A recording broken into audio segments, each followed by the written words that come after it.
Quantas pessoas morreram ou estão desaparecidas?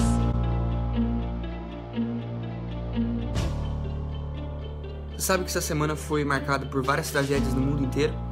E uma delas aconteceu no Brasil, na cidade de Mariana, em Minas Gerais. Ocorreu um desastre ambiental gigantesco causado pela essa empresa chamada Samarco. É uma mineradora e a barragem que segurava todos os elementos tóxicos dessa mineradora explodiu, se rompeu, jogando todos os elementos tóxicos dentro do rio Doce, que é gigante, espalhando lama, espalhando tudo que tipo de lixo e elemento tóxico não devia estar na natureza junto nesse rio, destruindo todas as casas, toda a vegetação, todos os animais, tudo. Primeiramente, essa marca, essa empresa, ela é parte do Vale do Rio Doce, ela é uma mineradora, mas ela também está envolvida com o financiamento de campanhas políticas nesses anos passados aí, incluindo a última eleição, financiando PT, PSDB, PSB, vários outros partidos.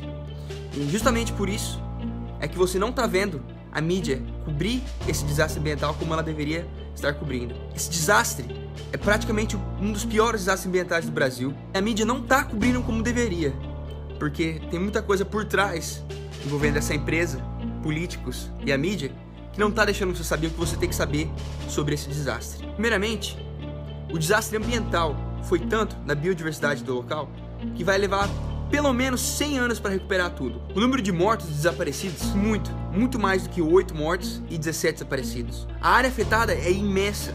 Tudo em volta daquela tragédia parece morte, lama e morte, um deserto de lama e morte, é isso que virou lá. Muita gente sem água potável, muita gente sem saneamento básico, que vai trazer doenças logo logo. A multa que essa marca tem que pagar é de 250 milhões, segundo o governo. Sabe quanto que essa marca fatura por ano? 7,6 bilhões de reais. E ela tem que pagar por todo esse estrago que ela fez, 250 milhões. Você acha que tá certo isso? Quanto custa as vidas que foram perdidas? Quanto custa os animais que morreram? Quanto custa a vegetação que vai demorar 200, 300 anos para recuperar? 250 milhões? Para quem fatura 7,6 bilhões? Tem que ajudar todas as famílias que foram prejudicadas por isso. A empresa tem que assumir responsabilidade e a gente vai cobrar isso. Então, não aceita o que o Jornal Nacional te fala. Primeira coisa que a mídia te fala, vamos pesquisar, vamos usar a internet para pesquisar os assuntos, pesquisar 3, 4 sites e ver realmente a informação que é verdadeira. Outra coisa que a gente pode fazer, que é a nossa parte, é comentar no dia a dia. Comente com seu vizinho, com sua família, com seus amigos. Se a gente não espalhar, se a gente não conversar sobre assuntos importantes, coisas erradas vão continuar acontecendo. A outra tragédia foi o ataque terrorista em Paris. Esse ataque foi causado por um grupo terrorista que usa a religião do islamismo como uma desculpa para espalhar o terror e espalhar sua ideologia de morte, maltratamento de mulheres, maltratamento de crianças. Esses conceitos eles estão tentando espalhar junto com o terrorismo.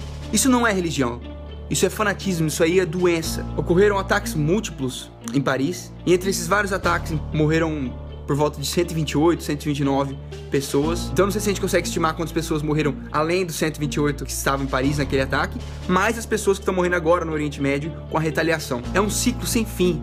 Violência só gera violência. Infelizmente, não pode existir um grupo de pessoas que está tentando espalhar conceitos de morte acima de tudo. O problema é você acertar somente o grupo terrorista e separar as pessoas civis, as pessoas que não têm nada a ver com isso, que são pessoas como nós. É uma situação muito triste. Na verdade, esses terroristas querem, eles estão tentando fazer com que esses países ocidentais revidem os ataques e criem uma cultura contra os muçulmanos, para que eles tenham mais motivos de atacar novamente. Por isso a gente não pode generalizar. Religião tem nada a ver com esses terroristas. E são um grupo isolado de terroristas que, acima de tudo, tem falta de humanidade. Então, se você vê pessoas comentando no Facebook que esses muçulmanos são todos os terroristas, não sei o que, por favor, comente pra essa pessoa, ou se você estiver falando pessoalmente, fala pra pessoa, pense direito sobre o que você está falando. A religião em si não tem nada a ver com o terrorismo. É a falta de humanidade que está vindo primeiro e fazendo com que essas pessoas matem acima de tudo. Outro ponto que também não podemos generalizar são os refugiados. A gente está tendo ondas de refugiados que estão saindo desses países que estão sendo atacados por terroristas, estão vindo pra Europa, dos Estados Unidos,